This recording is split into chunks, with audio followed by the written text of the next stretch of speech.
జీవితంలో ఈ 3 విషయాలు ఖచ్చితంగా గుర్తుపెట్టుకోండి.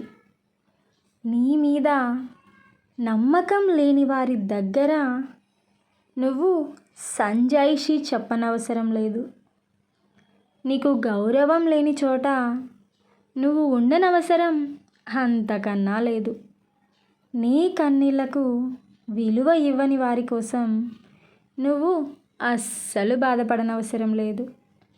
చెప్పుడు మాటలు చెప్పిన వారికన్నా వినేవారికే ప్రమాదం ఎక్కువ.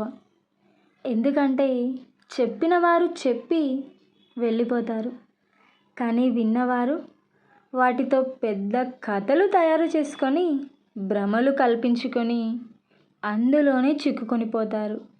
మంచి బంధాలను పోగొట్టుకుంటారు. ఈ రోజుల్లో అతిథి మర్యాదలన్నీ డబ్బు హోదాను చూసే వస్తున్నాయి కదా.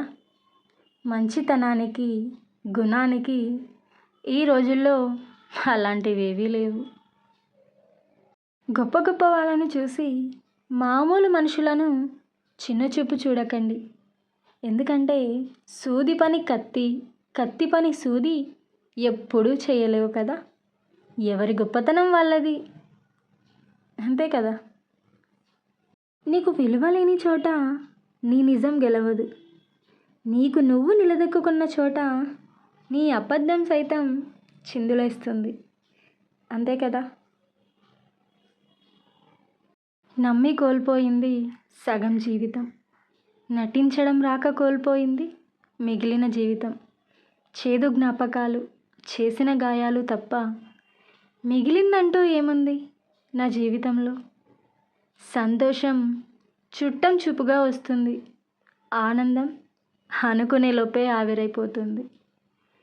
ఆశపడేది ఆమడ దూరంలో ఉంటుంది, ఇష్టపడేది ఈ జన్మకి కష్టమే అన్నట్లు ఉంటుంది. అనుకునేది ఒకటైతే జరిగేది ఇంకొకటి. చీకటన్నది వదిలిపోవడం లేదు, వెలుగు వెతికినా కూడా కనబడటం లేదు. రోజులు మారాయబ్బా.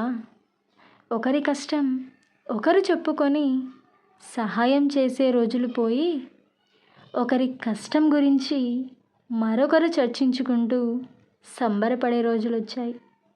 ఎప్పటి రోజులు కాదు, ఓకేనా. ఏదైతే నీ చేతుల్లో లేకుండా పోతుందో దాన్ని నీ మనసులో నుంచి కూడా తీసేస్తేనే నువ్వు హ్యాపీగా ఉంటావు. మనిషి బ్రతకడానికి కావలసింది అనుభవాలే కానీ ఆడంబరాలు కాదు. మనసు ప్రశాంతంగా ఉండడానికి కావలసింది అనుభూతులు కానీ ఆలోచనలు కాదు. అందరితో పంచుకోవడానికి కావలసింది ఆనందాలు కానీ ఐశ్వర్యం కాదు, ఓకేనా.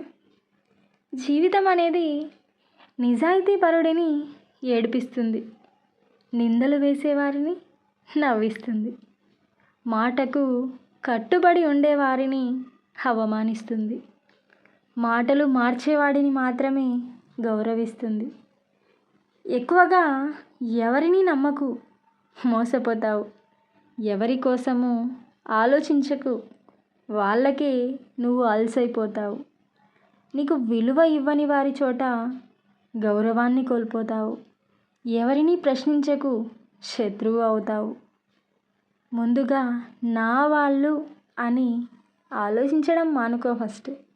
ఎవరి నుండి ఏది ఆశించకు, అప్పుడే నీ జీవితం హ్యాపీగా ఉంటుంది, ఓకేనా.